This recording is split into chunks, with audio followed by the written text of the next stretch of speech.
Hey y'all, on today's episode, we have my good friend Laura Gessert with Hen House Antiques. She shares her story of addiction. She shares about her eating disorder and her struggles there. And then she shares about her amazing recovery story and life today as a business owner, a mother, and a wife, and all the wonderful things that come with recovery and sobriety. So tune in. Welcome to Impacting Recovery Uncensored. I'm your host, Sarah Pritchard. This is a podcast where we dive deep into the real, uncensored truths about addiction, recovery, and everything in between. No sugarcoating and no judgment, just honest conversations that can help lift up the solution. So let's get started. I'm very excited today. I have my good friend, Laura Gessert, who also helps run Hen House Antiques in Mountain Brook. Laura, how are you? I'm good. How's it going? A little nervous. Yes. But, kind of excited and intrigued Yeah. to be here. So Yes, I thank you so much for coming. It really means a lot. I know it is a little nerve-wracking.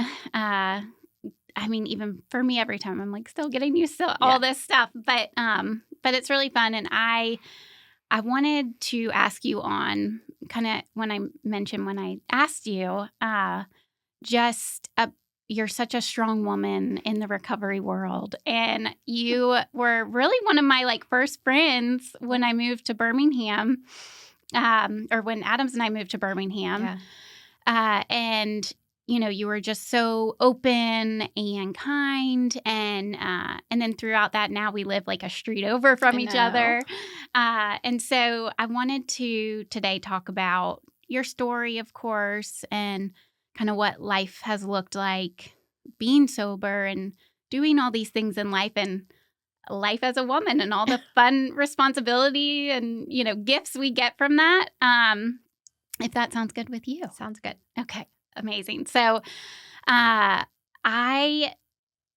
really wanted to, with your story, because everyone's story can look different consequences and things like that. Yeah. But when you were younger or before, I guess, getting sober, did you know it was a problem right off the bat? Yeah. Excuse me. Let's see. Did I know it was a problem right off the bat? I spent I think it was my 20 and my 21st birthday in two separate treatments. So, and my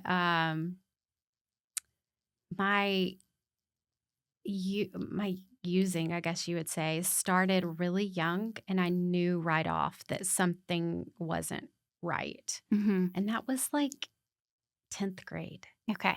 So, in 10th grade, I bought 17, don't ask me why, 17 Adderall from a friend. Yeah, because one certainly is not enough. And it was because we were going on spring break, and my first was eating disorder behavior. So, when I did that, I bought it from a friend, and that was so that I wouldn't eat as much on a vacation. Yeah. And I knew that wasn't normal. Right. And that was 10th grade. Okay. So I knew right off that something wasn't right. Did I know I was an alcoholic or an addict? Or no. But I knew that I didn't feel okay in my skin at a young age. Yeah. And so when you took the Adderall, did you take your first drink in 10th grade as well? 9th grade. I didn't love drinking for a while. I think at that point in my life, I was kind of dominated by an eating disorder and those thoughts that come with that. Yeah. And I didn't know that by picking something up that I would then become addicted to. Yeah. That I had that personality and that I had that, that was going to be my path. But then when I did take it, the first time I ever took one or something, amphetamine, I guess is what you would say, was in 9th grade. And I remember thinking, this is the best feeling I have ever had. And I want to feel like this always. Yeah. And what it boiled down to for me is it made me not obsess about my body, what I put in my body, like eating.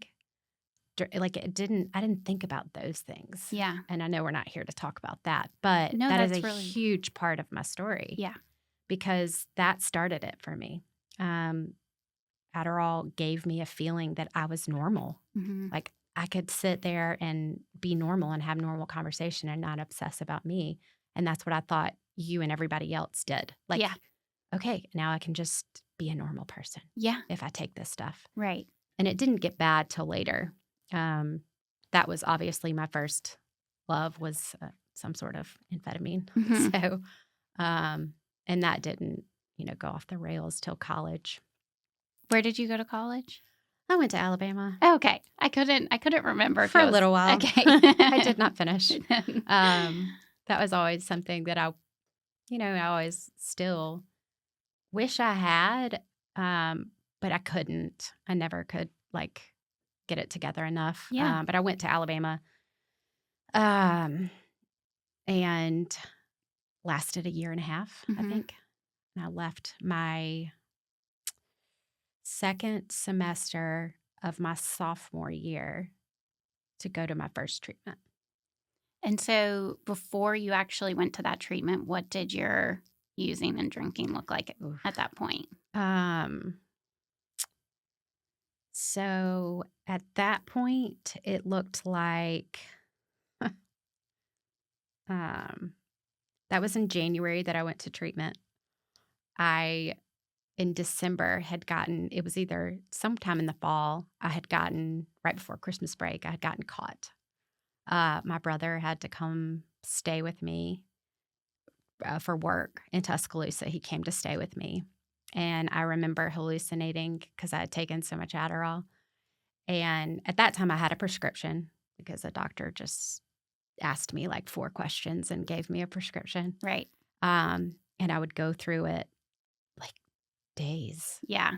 Within days. And it was just bizarre. And would you try to space that out? No. No. I just didn't. It was free for all. Yeah. And then, oh no, I've run out. Yeah. Who can I steal it from? Right. Or how can I get it again? Yeah. Who will give it to me? Yeah. And then if I didn't have it, I think I would indulge in alcohol and other things. It Mhm. was just this rat race. Mm-hmm. So I vaguely remember him. I mean, it's all kind of a blur at this point because a lot's happened since then too. But Yes. I remember him coming into town, me having taken so much, I hallucinated and I thought that there were worms in my Oh. thumb. And so I was digging in my thumb. And I even went to the emergency room or a doc in the box and was something's wrong with my finger. Anyway, I think maybe he went home and was she's not right. Yeah. Granted, he wasn't all in his right mind either. But I don't know I can't remember if I told my dad at that time, something's up, I need help. And we took they asked me to come home for the break, give them my prescription, I think. Mhm. And I just remember that break being so miserable. And he said that I could go back. My mom and my dad said I could go back to school. And I remember going back, but finding a prescription. I think I had Uncensored. I think I had Xeroxed a prescription and back in the day. Yeah. I was able to get it filled somehow. I have no idea. I mean, I'm addicts probably and going to alcohol. go to jail for that. Please don't come arrest me. No, addicts and alcoholics are sneaky, but it's in a sense of, or at least for me, it wasn't I'm trying to be sneaky or do this or lie. It's I'm trying to survive. Yeah. I'm trying to get by today. Yeah. And then maybe I'll figure it out later. But Yeah. right now I must breathe. Absolutely. Yeah. I'm not going to think about the consequence or anything else. It's just I have to change the way that I feel right now. Yeah. I have to have that. And that's so important to point out because I think for families and loved ones of addicts and alcoholics, they are okay, the substance is gone. They should be okay. Oh, no. No, we're That was worse. so much worse. Yeah. That was the hard part for me that I don't think I could ever grasp. I went to treatment my first, I think, 20 and 21, but I didn't get sober till I was 28. Yeah. And where was I going with that? Oh yeah, sorry. I would stop and I would be worse. Mhm. And like that's when eating disorder would pick up really Yeah. bad, or sick, unhealthy relationships, Mhm. or is something else like always had to fill that void before actually grasping recovery. And I had some time when I was in the program like I'm not going to say that I was like Doing all the things. doing the things that were asked of me, Yeah. but I was exposed to it. I had people in recovery around me. I had good people in my life, and so I had some times of happiness in between those years. Yeah. But it got worse and worse. Yeah. Which was that's kind of what they say is it gets worse Yes. unless I have a solution. Right. And that was my experience. Yeah. So. Well, and it progresses at different rates in different people. Mhm. And so like your progression was, and we are told it can progress faster in women than men, but also at a very like younger age, in college, you're already starting your treatment stints where there's some people that don't go to treatment until they're 40, 50, 60 even, Yeah. so it can be confusing for somebody going through it. Like for me, for example, I would compare myself to others and be like, well, I'm not as bad as them. Oh, yeah. Or, did you have experience with that? Yes. I did that comparing. I also knew, like, I was like, I'm an alcoholic. Yeah. Oh, well, this is what I do. Like, Yeah. like it was an excuse. Yeah. To keep doing what I was doing, which is so twisted. Well, and I'm so glad you brought that up because like these episodes are it's so like funny to me, or lack of a better word, but almost every single drug addict or alcoholic that is sat in here is like, this is my life now. Like, this is just how it is. Yeah. And like, we set the bar so low. We're like, if we can just exist, Yeah. I'm okay with that. Yeah. Yes. So yeah. And so bring us to when it stuck, and maybe the moment or the day or week before of like what that looked like and kind of what happened. So dark. Yeah.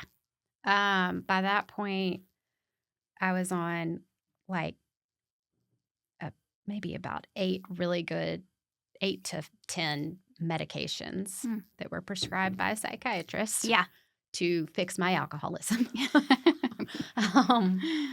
I was on a ton of medicine. I was smoking like a ton of pot. And I think that combination truly, along with a lot of trauma that I, wasn't really dealing with, I think the combination of the pot and all the meds sent me into like a psychosis. Yeah. And I truly was not in my right mind. And I felt like a child. I acted like a child. I had gone, this is insane, but I had gone to a treatment before the last one I went to a place where like my roommate had 40 personalities. For like legit 40 personalities. So of course I left there with the diagnosis of dissociative identity disorder, which it like is sad, but they told me that that's what I was. Yeah. And like I went there to get off everything, and they did not take me off everything.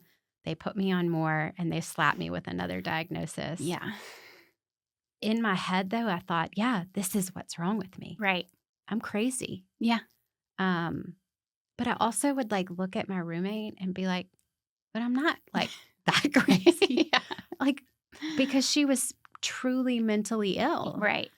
And, but it also, like, I was like comfortable with that, like being around that and with that diagnosis. Mhm. And I came home from that place and on more medicine.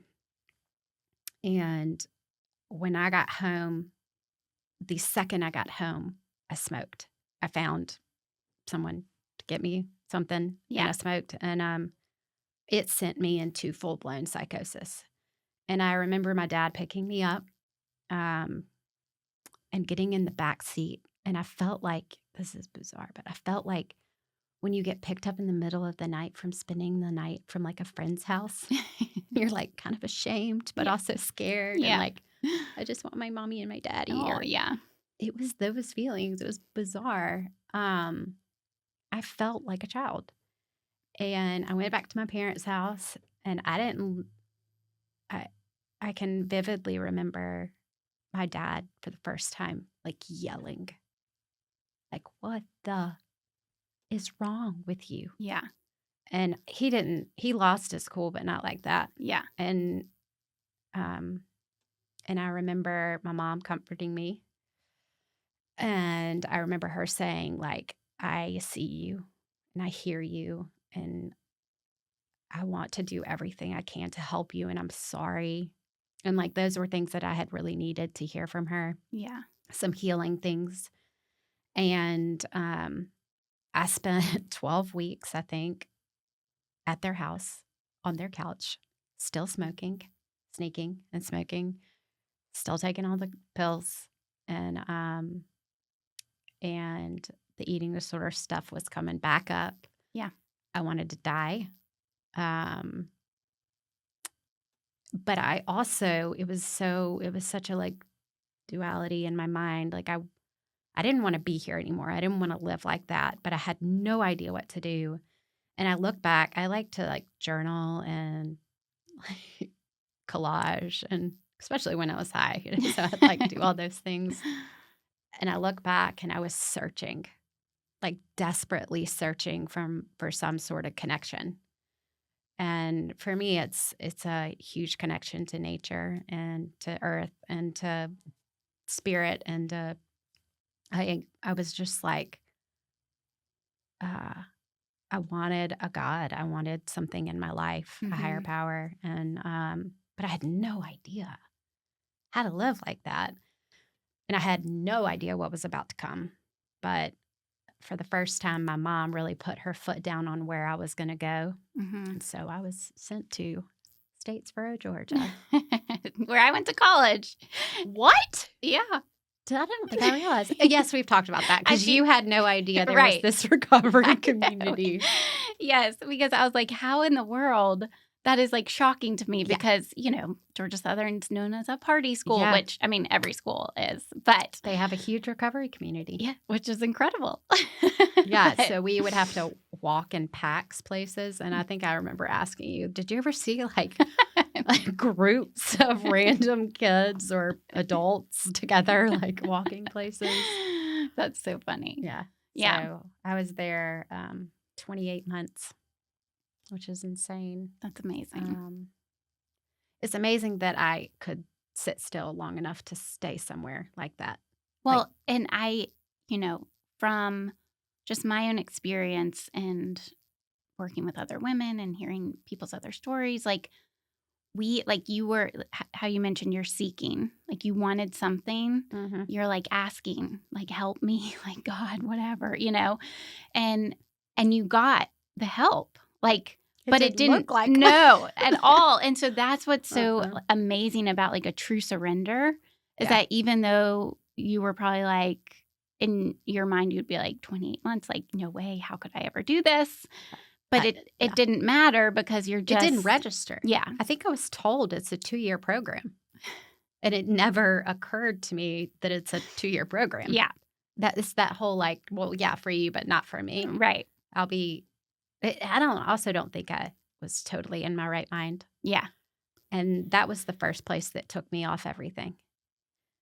And I'll tell you what, that was the hardest thing.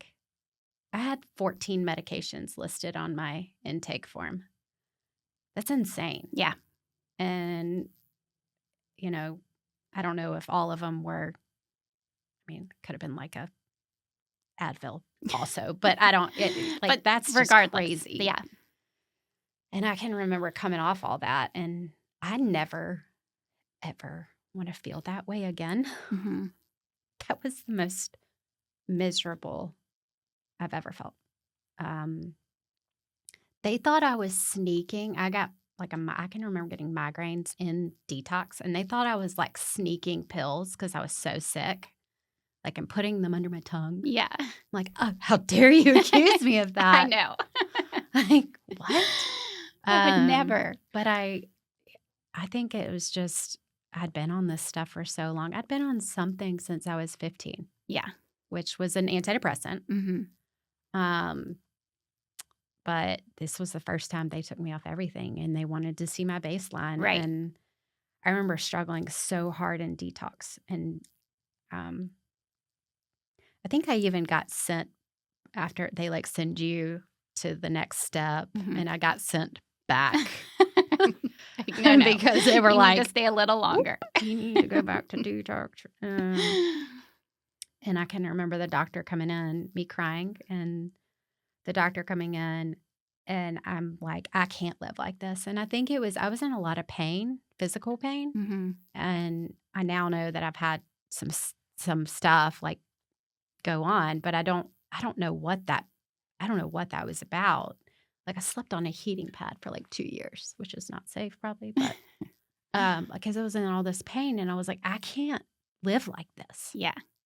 You're telling me I can't even have Advil. I can't live like this. What do you want me to do? And I'm crying, and he looks at me and he's like, you got to let go. I wanted to punch him so bad. What do you mean, let go? Yeah. How can you? I'm hurting. Right. How? Just let go. That's not going to work for me. Yeah. No. So I think it took time for me, and I think I needed to be in a place that I had to sit still. Even though I wanted to run down the driveway every single day, I didn't do it. I thought the things. Yeah. I wanted, you get privileges there, and after 6 months, you can hold the phone. It was, a home phone line. Yeah. You can hold the phone at 6 months. That was my privilege. I remember getting the phone and being like, I could just call. Actually, I was thinking my now husband, because we were dating when I left. I could call him and just tell him to come get me. And then my next thought is and what would that look like? Yeah. Hey, we haven't spoken in 6 months, but will you come get me from Statesboro, Georgia? I don't know where I am in the state, but it's in Georgia somewhere. It's in Georgia somewhere. So, anyway. Well, and that's amazing because that is a spiritual experience in itself. Yeah. And the fact that, yes, you had those thoughts that were I want to run, I want to get away. Oh, yeah. But then the next thought that came in was not a typical Laura thought. No. And so I love to hear those stories, because those little tiny stories, when they add up and build and build and build off of each other, before we know it, our whole lives are recreated. Yeah. And our reactions to life and situations are very different. So different. And I think a lot of times, especially newcomers, can get scared of this spiritual experience or spiritual awakening, or they think it needs to be a lightning bolt and they're going to wake up one day and be a totally different person. It's a slow process for a lot of people. I was miserable for 14 months. I'm so sorry to say that. But it's really hard. Yes. Yes. It was so hard. So thank you for sharing all that. I don't know about you, but this is just me and my experience. I was handed everything. I was given everything. Mm-hmm. My parents, if they could have loved me to death, they would have loved me to death. And I personally was given everything physically I needed and wanted and more. I never had to work for it. Yeah. On my own or with the help of a recovery community. Right. Until then. And I think that's something that it gave me pride. It showed me the before and the after, and what I, along with the help of, my recovery community, did to get me to where I was today. Yeah.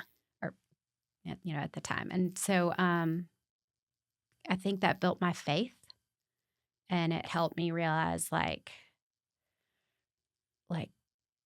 I just, for the first time, I'm not going to say like I did this, but I did. You put For work. the first time, I Right. put the work in, and Yes. like this is what the benefits that I've reaped Yeah. because of that. Right. Did I do it alone? No, it wasn't, me, but it was, and it wasn't me. Yeah.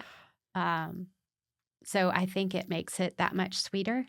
Yeah. Like it's something that I completely value because I worked my butt off to get here. Mm-hmm. Um, Well, and also you didn't feel good about it in those first 14 months or Yeah. whatever. You wanted to run down the driveway, but you took the action regardless of how you felt. yes, very, very much. I won't say the place I went was like the healthiest. It was what I needed. But looking back, I'm almost like, I also recognize like some of those were really extreme Yeah. things that we did. Well, and it's interesting you say like you felt like a child, because it's almost like you were this child and then you went to this place where you were treated like a child and you had to Yes. like relearn how to be An an adult. Yes. Yeah. I went a child and I left still feeling very unsure, but very much more an adult. Yeah. And I mean, I had to get up and make my bed, clean, cook Mhm. for like 32 women and walk to 2 meetings a day. They just had everything structured out, and that's what I needed, because I didn't, like I said, I was handed everything. Yeah. And like I needed to go somewhere that forced me to have that structure again and take care of me. Yeah. Like it forced me to take care of myself. Right. And so the day, maybe not the day you got sober, maybe even when you finished the program or just whenever, like, did you think your life would look like this? And Absolutely not. Yeah. Where I went, the woman that kind of was in charge, I guess her family like ran the program, and she was in charge, would say, if, gosh, it was ingrained in me and now I'm like blanking, but if I had only known what I know now, like I would have shortchanged. If I had gotten everything I wanted when I got sober, I would have shortchanged myself. Yeah. Like, it's amazing. I'm blanking because she said it every day for Yeah. like years. But basically, I had no idea. How awesome life could get and could be, like beyond my wildest dreams. Mhm. That's what that program would say, is like you can have that life beyond your wildest dreams. And I just wanted to feel better. Yeah. Like, I didn't care. I just wanted to feel better. Yeah. And I had horrible anxiety, and I had pain, and I had all these crazy thoughts in my head. Like I couldn't imagine that life could be like it is today. Mhm. And what did you have, like, any expectations, or was it more of just like, I just want to feel better and I'm gonna, in the beginning, it really was just like I could not stop focusing on me and how I felt. Yeah. Like that's all I could. Standard. Yeah. And how uncomfortable I was in Yes. my own skin. Yeah. I had mentioned that I always went to something else when you took the substances away. Mhm. I would always go to an eating disorder, and then I'd get sick of it and go back to drugs. Yeah. And so it's like this place forced me to deal with everything. Yeah. Like any distractions you had to like look at and deal with, and you would have people call you out. And Yeah. I think I lived in fear there of being called out, like, don't see me. But they like weren't fooled. And I remember being called out for like self-pity and being like, how dare you? Like, in self-pity, but Yeah.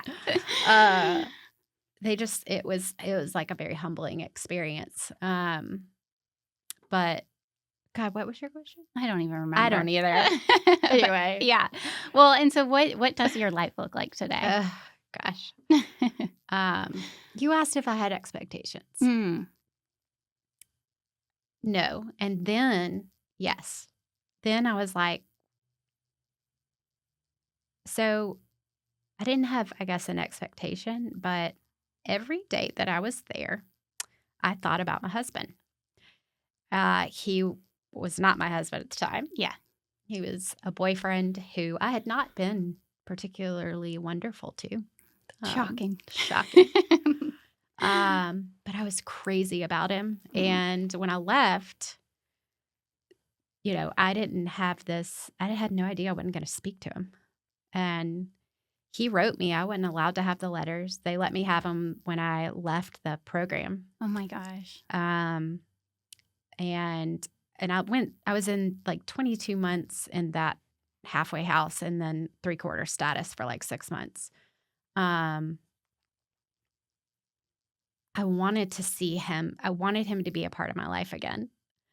But I was told all the time, if he is meant to be in your life, he will be in your life. But like most people don't get back together with their previous, boyfriends, girlfriends, Right. partners, sometimes husbands or wives. Yeah. It doesn't always work out. And they said, if you're meant to be, you need to keep your hands out of it. Like, quit. Don't try to force it. Right. If it's meant to be, you have to trust that organically it'll be. Mm-hmm. I kind of thought that was BS. I'm like, you have to go after it or whatever. But I did that and I left it alone. And my mom had some communication with him. But she also at one point said, you need to try to move on. And I think he did try. But a month before I moved home, I ran into him at a meeting. In Statesboro? In Birmingham. The month before I was going to move home. Oh, so you were I on was a home pass. on a visit. Okay. Yeah. And this is crazy. I can't say that this is not something, but it's kismet. It's fate. I was sitting at a light and I saw this. Sorry. Sitting at a light and I saw this car. It was an Audi. That is not what Kevin drove. He drove a truck. But there's this Audi and I was like, that guy looks kind of cute. And we are fixing to go through the village and I'm going to my meeting. Mm-hmm. And this car's in front of me and it pulls into the meeting. And I was like, I wonder if this guy's going to the meeting. Crazy thoughts. But I parked in front of that person and I got out of my car and I started walking, but I did a little like that. And it was him. And I hadn't seen or spoken to him in 28 months. That's crazy. And I ran up to him crying. Oh. And he embraced me and he Yeah. was like, hi. And I couldn't stop smiling and I was so happy to see him. And I had left it alone and organically he was put back in my life. And That gives me chills. well, it's crazy because I can't deny that he is meant to be in my life. That being said, marriage is so hard. Communication is hard. The first couple of years of marriage were really, really tough. Mm-hmm. I do see where the longer we've been together, the kind of sweeter and the better it gets. It's also work. Mm-hmm. And well, and when you throw kids in the mix, Yikes. it changes the dynamic. It changes everything. Quite a bit. Yeah, so what does life look like today? Before I moved home, my mom asked me, I was deciding whether to stay in Statesboro or not. And my mom approached me with taking over her business. She has had a long time, 28 years now today, but a business called Hen House Antiques. And she wanted to see if I wanted to take over. And I said that I would think about it. And I, talked to my recovery community and decided that, yes, I was going to move home and I was going to do this. I didn't like it at first because I think my mindset was more on healing, and I did yoga teacher training, and I was really into yoga, and I was really into working out. That was kind of starting to be a slippery slope for me. Mm-hmm. That focus on that, the external again. But it was also a passion. Yeah. And so it was like, I want to do this. But I stuck with it, and just like with recovery, like it became my baby. Yeah. And like I started getting more involved in doing things. And today I own that business with her business partner's daughter. Yeah.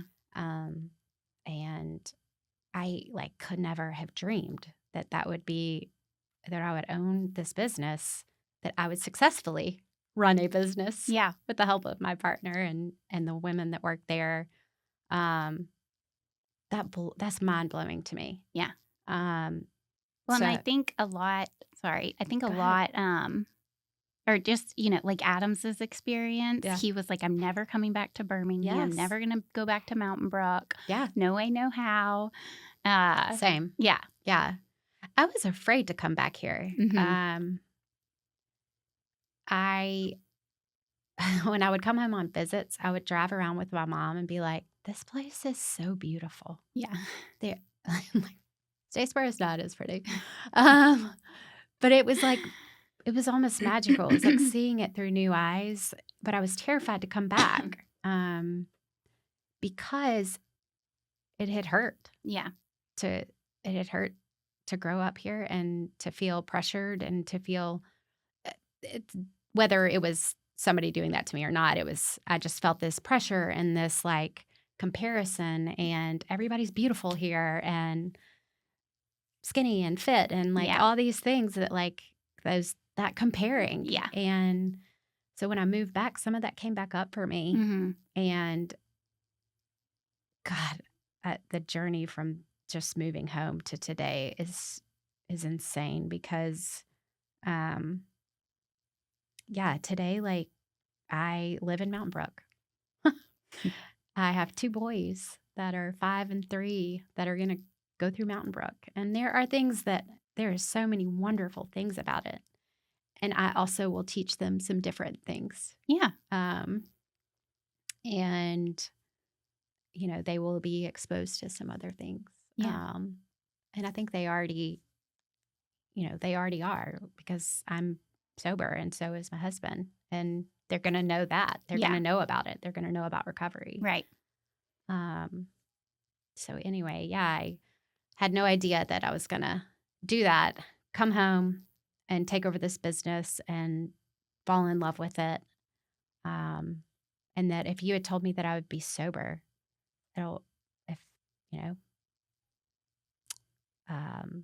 if I make it to the 21st, I'll have 12 years. Amazing. Which is crazy. So, it's amazing. Yeah, it is, considering where I was. And when you asked me to do this, I was like, I don't even know. Because today I do not think about drinking or drugging. I'm also in recovery from an eating disorder. Like, that's insane for me. Yeah. And I struggled sober with eating disorder, thoughts and actions, and I needed some outside help again. And And I'm glad you brought that up, because that is, I know men can experience that as well, but it is a huge thing for women. Yeah. Huge thing. And that just gives so much hope. Yeah. I can honestly say, and I still have thoughts, because it's just like alcohol and drugs. Like, I'll always think about it. Well, I'll think about it, not always. Right. I think about it. It's just, but it's like a voice that I'm able to be like, okay, I recognize you. Yeah. Move on. Right. And if it gets too overwhelming or whatever, I can call somebody.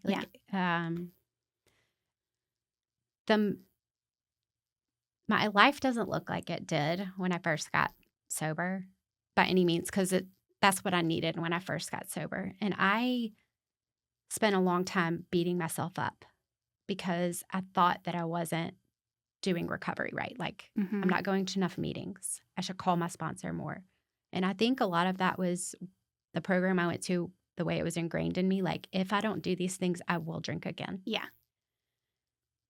And for me, I have been reminded by a wonderful sponsor that said there are seasons in life. And my season right now is my business and my kids. And don't get me wrong, I still go to a meeting every week if I can. It doesn't look like I was going every day, twice a day. Yeah. Well, that's just not feasible, It's you know? not. And I think that's where people can get caught up too, is because like, they're like, no, I want to live life. Like, I don't have Yeah. time to go to meetings twice a day. Yeah. And it's like, you don't have to. Like, you No. get this gift from recovery and you get to go live Yes. life. And so Yes. your life is so full now It is. from all the gifts of sobriety and recovery, or gifts from recovery and sobriety, that like you know, and that's a problem that or not a problem, but just something that's constantly changing for me, of like this idea of balance. Yeah. LOL. I don't think anyone's got balance figured out. No. But so I love how you're mentioning it's like this season of time where life's going to look like this. Yeah. And in 5 years, life's going to look different. Yes. Because we both have the same age children. We Yeah. don't have mine's almost 5, but 5 and 3-year-old. Yeah. And so it's ever changing. Yeah. And this kind of came to me recently, of this just moment of like, even with the kids, of like trying to get them in this like routine and make, sure, like we just got this figured out. And it's like they're changing every day. They're growing every day. Yeah. Why am I trying to mold something that is always changing? Just when you get comfortable, Yeah. it's going to change. Yeah. And But so, for me, I learned that in recovery. Yeah. Like, I learned that I'm not always going to feel this way, mhm. good or bad, Right. that I can get through it no matter what. Yes. That there are seasons, and some seasons are better than others. Some seasons are hard. Mhm. No matter what, I don't have to drink or use. Right. And like, that set me up for somewhat success. I'm a good mom. You are an amazing I'm a good mom. mom. You're an amazing mom. And I can say that, not being cocky. I can say that because I do the work. Yeah. You're a good mom too. Like, it's the life that our boys can have because we're sober. Yeah. Golly, it's like, it's hard. Yeah. I have a very deeply feeling child, and it's really hard. And I mess up a lot. The one thing that I have learned being a mom, and then I guess I've also learned this just having like spiritual principles in my life, but like, I can tell him I'm sorry. Yes. I messed up. Right. I took that out on you, and that wasn't fair, and I messed up, and I'm sorry. Yeah. Like, I can own my part. I know. And Same. It's amazing. And that is amazing, because I don't know. It's just, it's beautiful. Yeah. The other day I was like, I'm sorry, Trip. I was frustrated. Like, I shouldn't have done this. And he said, Mom, you just need to breathe. You just need to take some breaths. Yes. I was like, okay. You have arrived. Yeah. You're such a good parent. No, but I was just like, at least like, maybe I'll do it like 1 out of 100 times or whatever it is. Right. But like, at least him saying that, like, I know I'm Yes. saying it. Yes. And so like, I was like, and it totally turned my mood around, because I'm like, how sweet is this? It's so sweet. Telling me to breathe. It's Like, so sweet. And it also, I think it's healing for me yeah. to see, like, maybe there were some things that I didn't get when I was a child that I get to experience through my children. Yeah. So, like, to your point, I say, I'm so sorry. And my son looks at me and says, it's okay, Mommy. I love you. Mm. Like, that gives me permission to mess up. Yeah. And then to take ownership and then move on. Right. Like, he doesn't hold a grudge. I know. And like, I want to be like that. Yeah. Like, I don't want to go through life angry. Yeah. Like, I know. I don't think I want to go through life like a 5-year-old toddler who is very much not control of his feelings. But yeah, it's just, it's sweet. Life is so good today. Yeah. And I don't think about it. I don't think about using or drinking or drugging. It's just busy. Mm-hmm. And I always do know I may not make as many meetings. It may not look like it did in the beginning. But when things get tough for me, and they do, I struggle with a lot of anxiety. And when things get hard, I go to suicidal ideation. That's just, I don't ever have a plan. It's just, I have these thoughts like, I don't want to be here. Mm-hmm. And I remember sharing at a meeting and somebody was like, I think about driving my car into a tree. And I'm like, me too.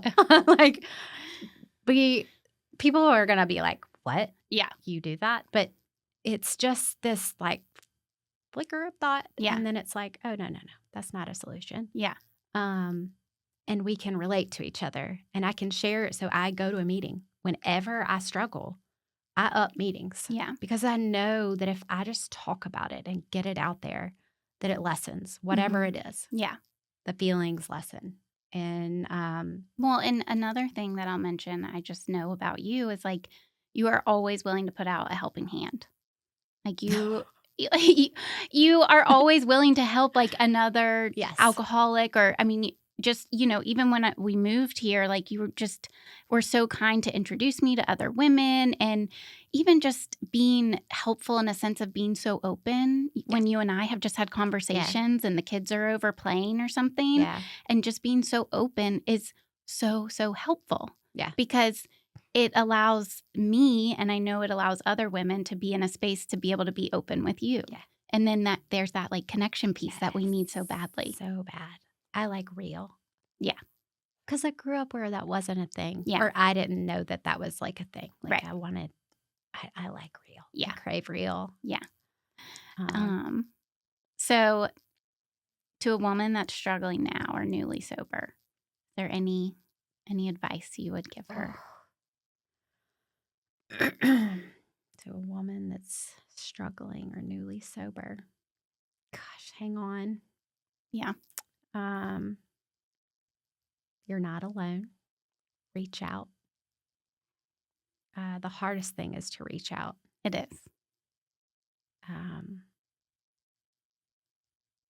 I think that the most important for me has been finding women in this program, in a recovery program,